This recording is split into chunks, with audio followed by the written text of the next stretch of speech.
Bonjour, bienvenue, welcome guys. Dans cette vidéo, les amis, j'espère que vous allez bien. Les gars, le Sénégal face à la France a joué en 4-3-3. Ici, on voit qu'il est plutôt bien dessiné. On voit les trois milieux, Lamine Camara, Pape Gueye, Gana Gueye. Et les trois offensifs, Ismaël Sarr, Nicolas Jackson et Sadio Mane. Mais lorsqu'on devait gêner la relance adverse, le 4-3-3 se transformait en 4-4-2. C'est Lamine Camara qui quittait ses partenaires du milieu pour venir à la hauteur de Nicolas Jackson. Raison pour laquelle je disais dans mon débrief que dans ce match, Lamine Camara a joué un rôle ingrat. Ici, c'est plus net. Vous voyez la position de Lamine Camara. Et sur cette action, le 4-4-2 est bien dessiné. On voit Nicolas Jackson, Lamine Camara et la ligne de 4 au milieu avec Ismaël Sarr, Gana Gueye, Pape Gueye et Sadio Mane. Et la ligne de 4 défensive. Sur cet angle, on ne voit pas El Hadji Malick Diouf, mais c'est deux lignes de 4.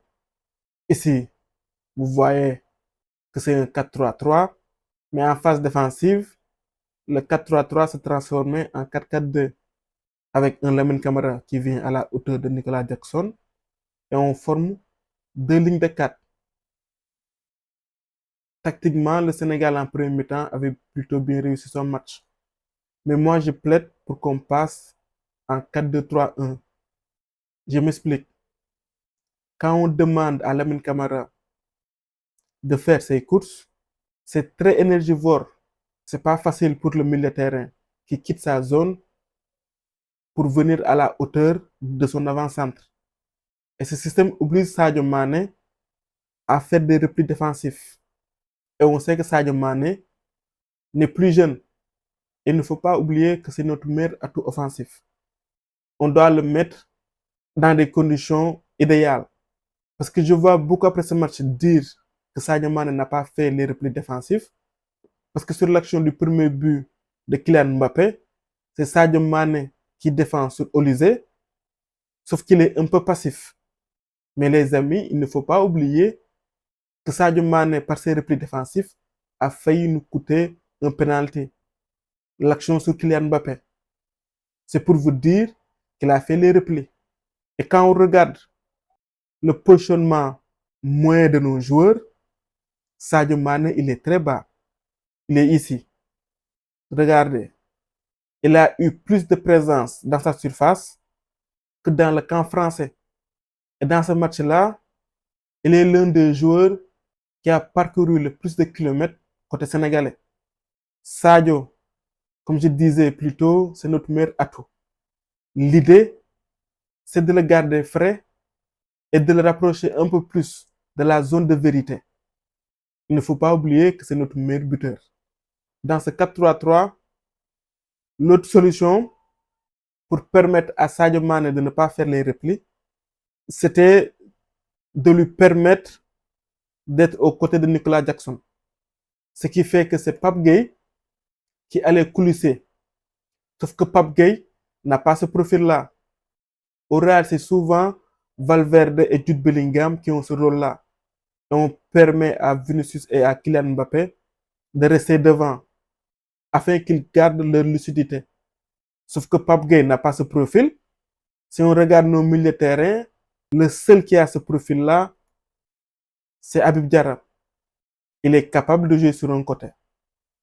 D'ailleurs, avec le Sénégal, il a déjà joué piston, il a déjà joué latéral. Ce qui veut dire qu'il peut jouer ce rôle. Sauf que pour moi, il y a une solution plus simple. On peut jouer en 4-2-3-1 et rapprocher Sadio Mane de Nicolas Jackson. On peut remplacer Lamine Camara par Ibrahim Mbaye. Pape Gueye retrouve sa position au milieu. Ismaël Sarr peut aller sur le côté gauche. Ici, on a deux joueurs qui sont plus frais que Sadio Mane.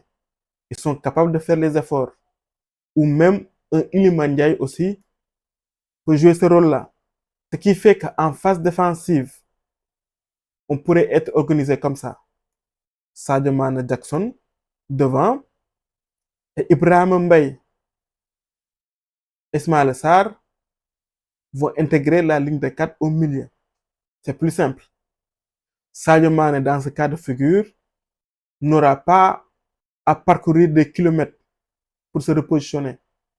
Et la paire au milieu, Gana Gueye et Pape Gueye, ils se connaissent. Sadio Mané, il est capable de jouer numéro 10. Il sait jouer entre les lignes. Les deux seuls joueurs qui peuvent occuper ce poste dans notre effectif, c'est Sadio Mané et Iliman Ndiaye. Ils ont cette intelligence de jeu, cette aisance technique, ce QI football. Et ce positionnement va permettre à Sadio Mané d'être proche de la zone de vérité, là où il est plus utile. Et sa qualité technique pourrait nous permettre de plus conserver le ballon. Et le 4-2-3-1 pourra permettre à Ibrahim Mbaye de s'exprimer, un Ismaïla Sarr et un Iliman Ndiaye. Avec ce système, on pourrait jouer en bloc médian. Et je vous dis, avec ces flèches-là, Ibrahim Mbaye, Ismaïla Sarr sur les côtés, en transition, on peut faire très mal. Sachant que Nicolas Jackson et Sadio Mané ne sont pas là. À l'heure actuelle, c'est le système qui, à mon avis, qui pourrait nous permettre de tirer le meilleur de Sadio Mané. Parce que les amis, le fait de coulisser est très énergivore. L'idée, c'est que Sadio Mané, tout au long du match, reste lucide. Sérieusement, les amis, j'ai pas peur de jouer avec ce système-là, surtout lorsqu'on joue en bloc médian. Dites-moi ce que vous en pensez. Voilà les amis, c'était tout pour cette vidéo. On se retrouve pour d'autres vidéos. À très bientôt. Football au micro, c'était Devrect pour vous servir.